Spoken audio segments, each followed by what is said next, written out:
Buvom diskusija apie piratavimą ir žmogus, kuris atėjo iš Seimo prezentuoti prezentaciją, atsidarė jo kompas ir aš matau pas jį ant desktopo nuripinti filmai. Ir aš tiesiog atsistojau ir pasakiau, šitam cirke, aš sakau, net nedalyvausiu, jeigu, sakau, jūs ateina žmogus, pasakot man, ką jie darys su piratavimu, kai jisai pats yra parsisiuntęs filmus pas save ant desktopo, sakau, tai čia, tokia, sakau, nepagarba, aš net nežinau. Ar buvo piratavimo ankstyvosiose kino pavasario, reiškia, fazėse 30 metų atgal, akivaizdžiai turbūt, kad buvo.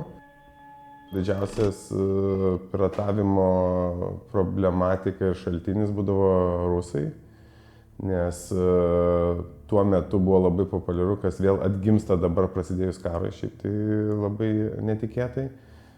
Rusai pirkdavo teisės filmų visai buvusiai Sovietų Sąjungos teritorijai, reiškia. Ir jie, kai nuperka teisės, jie pirkdavo, čia tokia vieša paslaptis, pirkdavo su lagaminais filmus ir kešą mokėdavo ir prancūzai, kurie pardavinėja, labai džiaugiasi, nes nereikia invoisų, nereikia mokesčių mokėti, viskas labai faina. Bet kas yra iš tikrųjų žiauriai nefaina, nes kai jie nusiperka filmus, jie absoliučiai nebūdavo jokių standartų, jokių ribų. Anksčiau būdavo taip, standartai buvo tokie, kad tu išleidi filmą kino teatre, tada po metų jisai atsiranda telike, o dar po metų jisai gali atsirasti DVD arba kitose formatuose, dar net VOD dar nebūdavo tais laikais. Tai tuo metu rusai darė, ką norėjo ir išleisdavo taip, savaitės 2 pagroja kino teatre, po mėnesį jau rodo per televiziją. Ir kai rusai rodo per televiziją, o Lietuvoje tos televizijos transliuojamos, tai reiškia, mes per kino pavasarį atidarymo filmą turim, rodom, kurį esam priversti pirkti iš rusų, nes jie nupirkė visas teises. Ir pavyzdžiui, mėnesis iki festivalio tas filmas rodomas per teliką, nors jisai visiškai naujas filmas ir dauguma tuo metu, ypatingai anksčiau, dar žiūrėdavo tas rusiškas televizijas arba galėdavo pažiūrėti ir va, tai ką jūs čia rodot senus filmus, čia per telikus jau juos tos filmus rodo. Mes labai daug metų kovojam, kad Baltijos šalis būtų traktuojamos kaip atskiros teritorijos, nepriklausomai nuo rusų ir rusam neparduotų teisių. Tai išsikovojom tai, bet labai įdomus ir keistas dalykas nutiko prasidėjus karui, rusai vėl pradėjo pirkti Baltijos šalių teisės kartu, reiškia, pirka visą regioną, tame tarpe ir Ukrainos teisės, ir Sakartvelo teisės ir taip toliau. Ir tada tu esi priverstas pirkti iš jų, reiškia, turėti biznio verslo santykių su rusų įmonėm. Taip nutinka, kad mes kai kurių filmų, kurių mes norim, mes negalim rodyti, nes mes atsisakėm ir mes nedirbsim su rusų kompanijom.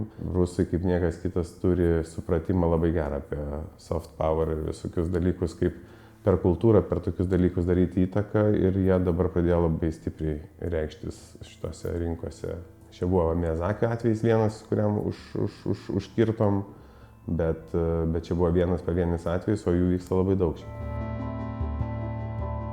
Piratavimas turbūt Lietuvoje ir čia tose posovietinėse šalyse, jas yra tas posovietinis sindromas žmonių, kur viską tu turi, arba viską tu gali pavogti, viską tu gali kažkaip prasisukti ir kažkaip padaryti, reiškia, kad nereiktų mokėti, ar ten kyšį sumokėti, tai yra sovietiniai reliktai. Ir iš ten jie atėję ir iš ten ateina didžiausias piratavimo mastas. Nesiplėsiu visą tą istoriją, bet tuo metu tam seanse sėdėjo labai solidi pagyvenusi pora, pasistačiusi ant štatyvo kamerą ir filmavo tą filmą. Tai atsimenu, savanoriai irgi pastebėjo, informavo, aš pats nuėjau, atėmėm iš jų, tai reiškia, kasetę, išprašėm iš salės. Daugelis filmų yra kuriami dideliam ekranui. Ir kūrėjai, kai kūrė filmus, jie, tu įsivaizduoji, kad tas filmas, nežinau, ten 8 kalnai, jisai ten turi būti dideliam ekrane, nes mažam ekrane tu nepatirsi tos didybės kalnų ir to viso grožio ir kaip jisai buvo sukurtas. Tai žmonės tiesiog irgi bogdami, jie apvagė, vagia iš savęs savo patirtis. Tai, ką jie patiria, jie nepatiria to, nes ir kokybė filmo pačio, tiek tiek vertimo bus ne tas pats. Įdomesnis toks Parazito atvejis buvo toksai, kad jisai buvo pristatytas Kanuose ir mes dažnai perkam daug filmų iš Kanų. Tai bet kai Kanai įvyksta, tai yra gegužė, kino pavasaris yra kova. Tai yra labai didelis laiko tarpas ir per tą laiko tarpą jisai laimėjo ne tik Kanų auksinę šakelę, bet pakeliu iki Oskarų, iki vasario mėnesio jis jau turėjo virš 200 apdovanojimų. Reiškia, tai buvo metų filmas ir mes turėjom labai didelę dilemą, ar išleidžiamės tą filmą, reiškia, rudenį ar kažkada tai jau tiesiog išleidžiam kaip platinimui, ar norim festivalį. Ir mes vis tiek kažkaip tai nusprendėm, kad norim vis tik tai įrodyti festivalyje ir atsimenu, dar vasario mėnesį dar Oskarai, laimėjo Oskarus ir aš tradiciškai darau visiems pristatymus partneriam, įvairiom organizacijom ir sakau, ir ten 1000 žmonių aplankau gyvai susitikti su jais. Tai ir visą laiką klausdavau auditorijose, sakau, tai kiek jau matę esat Parazitą? Tai buvo kokie 8 iš 10, reiškia, 80% jau buvo matę filmų. Tai man net dabar šiurpas einant, kokie yra nuostoliai, tai kažkas tarp 300 ir 600 tūkstančių. Vienas filmas. Negali net ką apkaltinti, kur kreiptis, ta prasme, tu esi tiesiog bejėgis. Tavo intelektinė teisė, kurią tu įsigijai, tu sumokėjai didelius pinigus, tu investavai į tai, bet žmonės norėjo pamatyti anksčiau. Ir tada vėl tu esi įkaitas ir turi prisitaikyti prie tokių sąlygų ir tu turi išleisti filmą kuo skubiau, ypač didelius filmus, kuo skubiau, kol jie dar nėra nupiratauti. Žmonėm gali atrodyti dar irgi, kad suprasti kontekstą. Kino platinimo versle yra tam tikra specifika. Reiškia, tu išplatini filmus ir iš 10 filmų, tai tikėtina, kad 7 bus nuostolingi, bus minusiniai ir tu prarasi ten pinigus. 2 bus, kurie išeis ant nulio ir pasidengs arba bus nedidelis pliusas. Ir 1 bus, kuris turi atpirkti visus kitus. Ir kai tu gauni tą auksinį filmą nusipirkęs, kiekvienais metais tu turi ten vieną filmą, kuris turi atpirkti visus kitus. Ir tu to negali padaryti, tai tada būna labai, labai pikta, liūdna, gaila.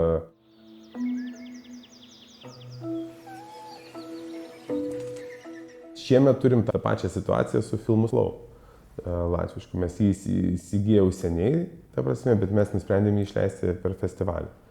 Ir dabar vėl eina auksiniai gaubliai, Oskarai ir taip toliau. Ir akivaizdžiai jisai kažkur tai bus nutekintas, arba jau yra piratinėse, reiškia, žmonės žiūrės tą filmą piratinėse platformose ir vėl mes turėsim kosminius nuostolius. Nes žmonės apskritai net nesuvokia, kad jie vagia, kiekvienas vagia po 9 eurus, po 8 eurus, kiekvienas pavagia. Tai nueini į parduotuvę ir už 8 eurus prisirink prekių ir išeik iš parduotuvės, ta prasme, arba kiekvienas turim savo darbus, tai iš kiekvieno rasim kažką, ką pavogti. Tai ne, gal čia nedaug, gal čia tik tai biški, čia žinai, bet kaip kam.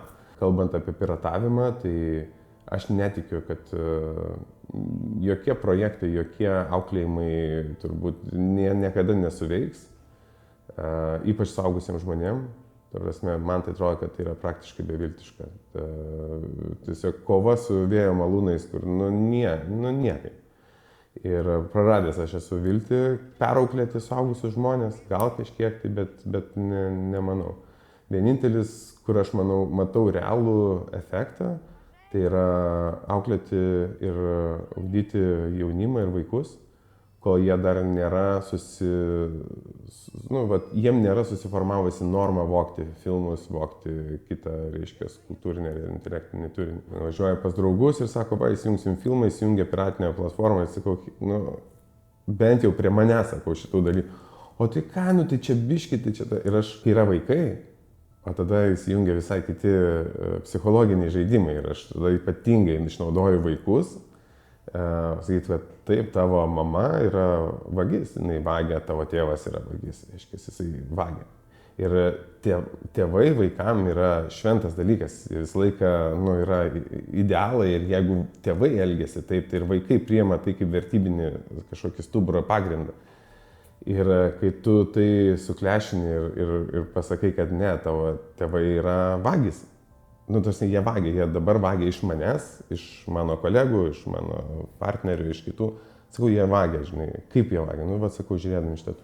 Ir tada vaikai labai smalsus, jie daug užduoda klausimų, tada, mama, tai tu vagi, tai tu... Ir tada tėvai, griūna jų tas autoritetas, jie tada bando išsisukinėti, sako, o čia jau čia kažkokie tai išsisukinėjimai, sako, nu, faktas, kaip yra, taip ar ne. Ir tada jau prie vaikų, nu, kažkaip nebepatogu daras. Ir vaikai daro tą spaudimą. Kiekvienam tėvui ar mamai, ta prasme, tau tas duoda labai labai didelį moralinį tokį spaudimą ir gal iš tikrųjų tau pradeda suktis, kad nu, gal čia iš tikrųjų kažkas yra negerai. Ir tada jau kitą kartą vėl reikia žiūrėti filmą ir jau tu šeimoje, nu, jau kaip ir negali. Arba tu tada jau sąmoningai mokysi vaiką, kad it's okay, truputį pavogti yra gerai. Nu, tai sakau, va, truputį nueik iš tėčio pavok cigaretės, iš tėčio, va, nueik iš mamos pavok lūpdažį, žinai, nueik iš kaimynų pavok. Taigi čia truputį, sakau. Tai jeigu mama sako, kad čia yra okay, tai sakau, bet kur gali tą patį daryti? Gali darželį pavogti iš auklėtojos ten kokį nors šokoladą. Ir dėl to mes irgi patys vykdėm projektus dirbti su mokyklom, darėm tyrimą, kuris, sakau, ten buvo vieni vartai, kad ten apie 90%, man atrodo, mokytojų, virš 90% naudoja filmus mokykloje arba rodo vienaip ar kitaip mokykloje filmus. Ir iš jų 80+ % rodo tai per nelegalias platformas. Tai va, šitas mane nu, labiausiai nužudė, nes mes, nu, mokykla yra tam tikras autoriteto, lygiai kaip tėvai, mokytojai yra autoritetas. Ir jeigu mokytojai moko vaikus žiūrėti piratinėse platformose, tai ar viskas gerai šitoj valstybei, kad mūsų ugdymo įstaigose mokom vaikus nusikalsti. Dabar ruošiamės, čia tokį turėsim Lietuvos kino forumą. Viena iš temų yra piratavimas, dabar renkam duomenis, tai naujausiais duomenimis, kad piratavimas yra dabar tokioje aukštumoje, kai dar nėra buvę iki šiol. Ir skaičiai yra ten milijoniniai. Kovot su tuo mes kaip žmonija, mes kaip industrija nesugebam ir vargu ar sugebėsim, nes tam šešėliniam versle yra tokie didžiuliai pinigai, ta prasme žmonės ir mums turbūt net sunku suvokti, bet ten yra milijardai, ta prasme, ir tu su projektėliais mažais ar kažkokiais čiaukėtas, nu tiesiog tu esi nelygi kova, ta visi preizinam VPN verslus, unikornai ir taip toliau, bet kam naudojamas VPN'as?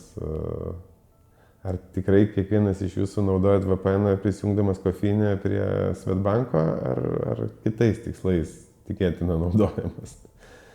Tai ir tai padeda būti nesutrekinamais, nematomais ir visą šešėlinį, visą kriminalinį pasaulį įgalina veikti legaliais būdais. Yra gerų pavyzdžių, kurie gali drastiškai sumažinti, tai aišku geras ekonominis išsivystymas, teisinga pasiūla, reiškia, nu, kad tu gali pasiūlyti ir žmogus gali legaliai turėti. Ir vokiečiai, man atrodo, turi tą, mano akimis, efektyviausią priemonę. Jeigu tu prisijungiai prie nelegalios platformos, tau duodamas, ten, nežinau, laikmatis iš karto įsijungia, kad ten įspėjimas, kad jūs einate į nelegalų puslapį. Jeigu tu vis tiek eini tenai, tai tau iš karto prie tavo interneto sąskaitos ateina 150 eurų. Tai vat, ir tie pinigai paskui keliauja į atitinkamai įkūrėjų kažkokias tai organizacijas. Tai vat, tokį būdą aš galvoju, kad tai galbūt vienintelis gali būti sprendimas, kad turi būti baudžiami vartotojai. Ir nes neįmanoma sumedžioti tų. Bet vėlgi čia bus pasipriešinimas visų interneto providerių ir taip toliau, nes jie turi savo vartotojus bausti, tai nieks nenori bausti savo klientų, kurie tau moka pinigus. Aš tai esu šiaip labiau optimistas nei pesimistas gyvenime, taip iš esmės. Tai norisi tikėti, kad kažkokie tai pokyčiai įvyks, bet iš kitos pusės netikiu, kad jie įvyks savaime. Tos visos akcijos, kur nepiratauk ir aš pats juose daug dalyvavau, Bet ilgainiui aš jomis nusivyliu, nes aš manau, kad jos neturi jokio realaus poveikio. Jeigu būtų toks ambicingas projektas, kad padarykim visiems, reiškia, tokią edukaciją, reiškia, apie legalų turinį ir visos klasės, pradinės visos klasės privalo tai praeiti. Tiesiog privalo. Ir mes tada užauginsim bent vieną kartą, kurį jau tiesiogiai iš žmogaus fiziškai gyvai girdėjo ir suprato apie ką, kas tai yra ir kokios pasiekmes. Tai būtų iš tos edukacinės srities, man atrodo, būtų efektyviausia priemonė, kuri turėtų būti lydima ir kitų prevencinių priemonių ar netgi baudžiamų kažkokių priemonių. Tai va tada galėtų būti rezultatas kažkoks, manau.